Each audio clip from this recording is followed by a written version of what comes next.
नमस्कार दोस्तों, welcomes to easy maths with Yogi sir. मैं इस प्लेटफॉर्म पर शुरुआत करने वाला हूं 11th मैथमेटिक्स के कंप्लीट सिलेबस। मैं चैप्टर वाइज आपके लिए 1 बाय 1 प्रत्येक टॉपिक को क्लियर कराऊंगा और प्रत्येक कंसेप्ट को डिटेल में आपके लिए सिखाऊंगा। बट आपको एक बात का ध्यान रखना है कि आपको प्रत्येक कंसेप्ट को बारीकी से समझना है और प्रत्येक लेक्चर, जो भी लेक्चर मैं यहाँ पे कराता हूँ, उसको आपको रिटर्न करना है, फिर उसको अच्छे से पढ़ना है, अच्छे से समझना है और उसके बाद में आपको टेस्ट भी लेना है उसका। क्योंकि मैथमेटिक्स में जब तक आप बार बार अभ्यास नहीं करेंगे तब तक आप किसी भी कंसेप्ट को आसानी से नहीं समझ पाएंगे। तो प्रत्येक कंसेप्ट को समझने के लिए आपको उसको रिटर्न भी करना है और उसका टेस्ट भी लेना है। सेकंड बात यह है कि 11th मैथमेटिक्स 12th मैथमेटिक्स से भी ज़्यादा इम्पॉर्टेंट है। इम्पॉर्टेंट क्यों है? क्योंकि 11th मैथ ही 12th क्लास की मैथ का फाउंडेशन है। मैथमेटिक्स के जितने भी कंसेप्ट हैं, जैसे आपने PCM लिया है, आपने मैथ साइंस ली है, तो मैथ के जितने भी कंसेप्ट हैं वो 11th क्लास से ही स्टार्ट होते हैं। 11th क्लास से ही बेसिक कंसेप्ट इसके स्टार्ट होते हैं। इसलिए आपको 11th क्लास को ढंग से पढ़ना है, अच्छे से पढ़ना है, बहुत अच्छे से इसमें मेहनत करनी है, तभी आप 12th क्लास में टॉप कर पाओगे। ठीक है। और यहीं से आपकी शुरुआत होती है IIT, JEE और NDA, एयरफोर्स, नेवी, इस प्रकार के जितने भी एग्ज़ाम हैं, फर्स्ट ग्रेड, सेकंड ग्रेड के, वो सभी एग्ज़ाम 11th की मैथ पर बहुत कुछ डिपेंड करते हैं। क्योंकि 11th की मैथ में से कॉम्पिटिटिव एग्ज़ाम में लगभग 60% क्वेश्चन आते हैं। ये मान के चलना है आपको, 60% बैटेज है वो किसका है? 11th क्लास का है। तो आज हम शुरुआत करते हैं 11th क्लास के chapter number 1 set theory. Set theory से स्टार्ट करेंगे। सेट बहुत ही अच्छा कंसेप्ट है और बहुत आसान कंसेप्ट है। सेट का बहुत ही आसान कंसेप्ट है और ये कई चैप्टर में आपके काम आएगा, कई जगह काम आएगा। जैसे कि आप रिलेशन पढ़ें या फिर फंक्शन, तो फंक्शन में भी ये काम आता है। सीक्वेंस सीरीज, वहाँ भी ये काम आएगा। कैलकुलस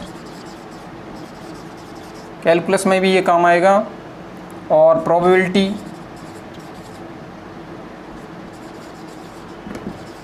प्रोबेबिलिटी सभी जगह मतलब ये काम आता है। जब ये सेट इतने काम की चीज़ है तो फिर हमें इसको ढंग से पढ़ना होगा, हमें इसको अच्छे से समझना होगा। ठीक है ना। तो सबसे पहले शुरुआत करते हैं हम इसकी परिभाषा, कि सेट की परिभाषा क्या होती है। सेट की डेफिनेशन, परिभाषा, कोई भी टॉपिक हो उसकी परिभाषा सबसे इम्पोर्टेंट होती है। सबसे पहले हमें किसको समझना होता है? परिभाषा को। परिभाषा क्या है? परिभाषा के द्वारा ही किसी भी ऑब्जेक्ट की हमारे दिमाग में इमेज बनती है। ठीक है ना। परिभाषा से ही हम समझ पाएंगे कि वो ऑब्जेक्ट क्या है। जैसे कि आपसे बोला जाए कि 4 का स्क्वायर कीजिए, तो आपके दिमाग में पहले इमेज बनी हुई है कि स्क्वायर का मतलब क्या है? किसी भी संख्या को 2 टाइम्स मल्टीप्लाई करना। तो 4 का स्क्वायर यानी कि 4 × 4 = 16। तो स्क्वायर, जैसे स्क्वायर वर्ड आता है आपके दिमाग में, तुरंत ये क्लिक करता है कि 2 टाइम्स संख्या का मल्टीप्लिकेशन आपको करना है। तो ऐसे ही जैसे ही सेट वर्ड आता है तो आपके दिमाग में अभी कुछ भी क्लिक नहीं करता, ना कोई इमेज बनती है।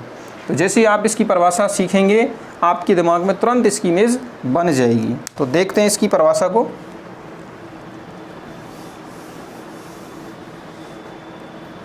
सुपरिभाषित वस्तुओं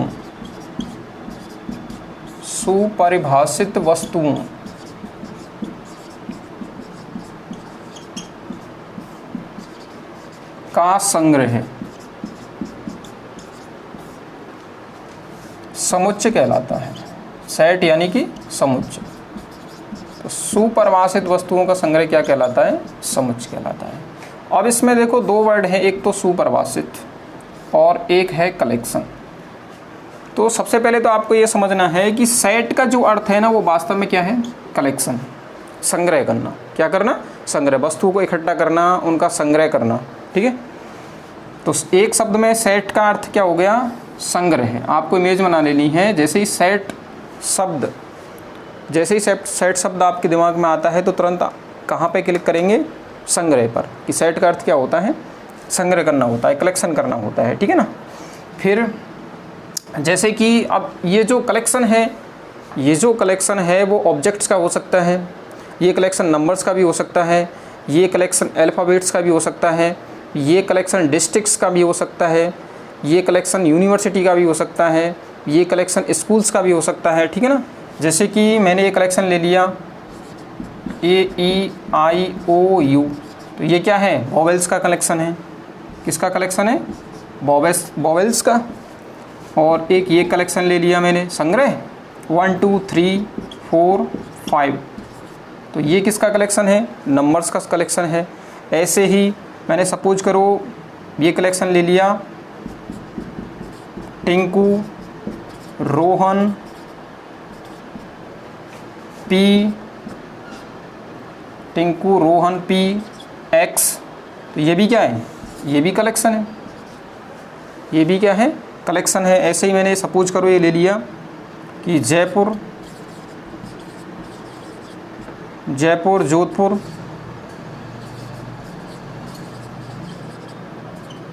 जोधपुर, कोटा, सीकर, तो ये भी क्या है, कलेक्शन। ये किसका कलेक्शन है, राजस्थान के डिस्ट्रिक्ट्स का कलेक्शन है, ठीक है ना। ऐसे ही हम क्लास का कलेक्शन भी ले सकते हैं, यूनिवर्सिटी का कलेक्शन भी ले सकते हैं। तो ये सभी क्या हैं, सेट हैं। ये सभी क्या है, सेट हैं। इन सब में आपको एक कॉमन बात ध्यान रखनी है कि इन सभी में किसी भी एलिमेंट का रिपीटेशन नहीं हो रहा है, कोई भी एलिमेंट की पुनरावृत्ति नहीं हो रही है। तो सेट के अंदर जो सबसे महत्वपूर्ण बात है वो हमें ये ध्यान रखनी है कि किसी भी एलिमेंट की पुनरावृत्ति इसमें नहीं हो सकती। जैसे कि आप ये कलेक्शन बनाएं 1 4 4 3, तो ये सेट नहीं हो सकता है, ये सेट नहीं हो सकता है, क्योंकि सेट में किसी भी एलिमेंट का, किसी भी सब्जेक्ट का, किसी भी ऑब्जेक्ट का, किसी भी ऑब्जेक्ट का रिपीटेशन संभव नहीं है। यदि रिपीटेशन है तो उसको हम सेट नहीं बोलेंगे। दूसरी बात आपको यहाँ पे ये ध्यान रखनी है कि सेट में ऑर्डर इम्पोर्टेंट नहीं होता है। ऑर्डर डज नॉट इम्पोर्टेंट, या आप ऐसे कह सकते हैं कि सेट में जो अरेंजमेंट, वस्तुओं का जो अरेंजमेंट होता है उसका कोई भी महत्व नहीं है। कहने का मतलब जैसे AEIOU मैंने यहाँ पे इस प्रकार से लिखे, और इनको मैं ऐसे भी तो लिख सकता हूँ AIOEU, ठीक है ना। तो मैंने इनको डिस्टर्ब कर दिया, ये एक ही सेट है, ये वाला और ये वाला एक ही सेट है। इसमें ऑर्डर को यदि हम चेंज कर दें, जैसे यहाँ पर तो E सेकंड स्थान पर आ रहा है और यहाँ पर E फोर्थ स्थान पर आ रहा है, तो इससे सेट पर कोई भी प्रभाव नहीं पड़ेगा। सेट बिल्कुल ये सेम सेट है, ठीक है ना, ये डिफरेंट सेट नहीं है। अब आगे बात करते हैं कि सेट को रिप्रेजेंट कैसे करते हैं और कौन कौन से सिंबल सेट में प्रयोग किए जाते हैं। तो सबसे पहले हम सिंबल की बात करेंगे। तो देखिए सेट के अंदर कौन कौन से सिंबल काम आएंगे, इनको हम पहले ही सीख लेते हैं। एक तो ये है एप्सिलॉन, इसका अर्थ होता है बिलोंग्स टू। इसका अर्थ क्या होता है, बिलोंग्स टू। जैसे आपसे पूछा जाए कि आप कहाँ के रहने वाले हो और आप बोल रहे हैं I am belongs from Jaipur, यानी कि मैं जयपुर का रहने वाला हूँ। तो बिलोंग्स टू का अर्थ ये होता है कि कोई भी एलिमेंट है वो कहाँ से आया है, किस सेट का वो अवयव है, ठीक है ना, ये है बिलोंग्स टू। और ये उल्टी ए, इसका मतलब होता है फॉर एवरी, या फिर फॉर ऑल, फॉर एवरी या फिर फॉर ऑल। और इसको बोलते हैं, ये जो उल्टी ई है इसको बोलते हैं हम देयर एग्जिस्ट,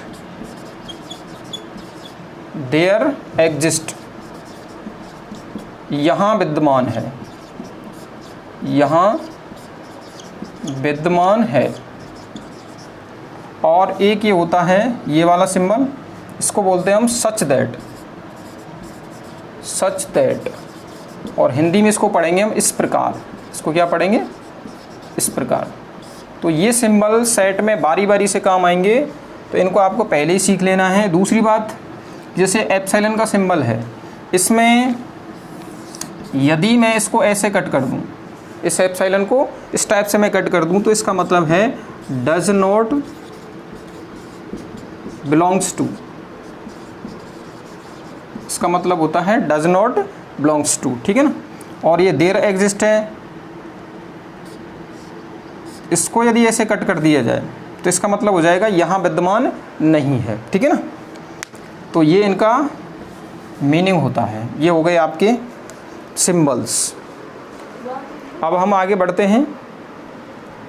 हाँ, तो अब देखिए रिप्रेजेंटेशन ऑफ ए सेट, समुच्च का निरूपण, एक समुच्च को किस प्रकार से व्यक्त किया जाता है। अब देखिए यदि समुच्च के एलिमेंटों को हम इस प्रकार से लिखें, A comma E comma I comma O comma U, और इनको करली ब्रैकेट में बंद कर दें, करली ब्रैकेट में क्लोज कर दें इनको, करली ब्रैकेट यानी कि मझला कोष्ठक, तो ये वाला टाइप समुच्च का, ये वाला जो टाइप है वो क्या कहलाता है, सारणीबद्ध रूप।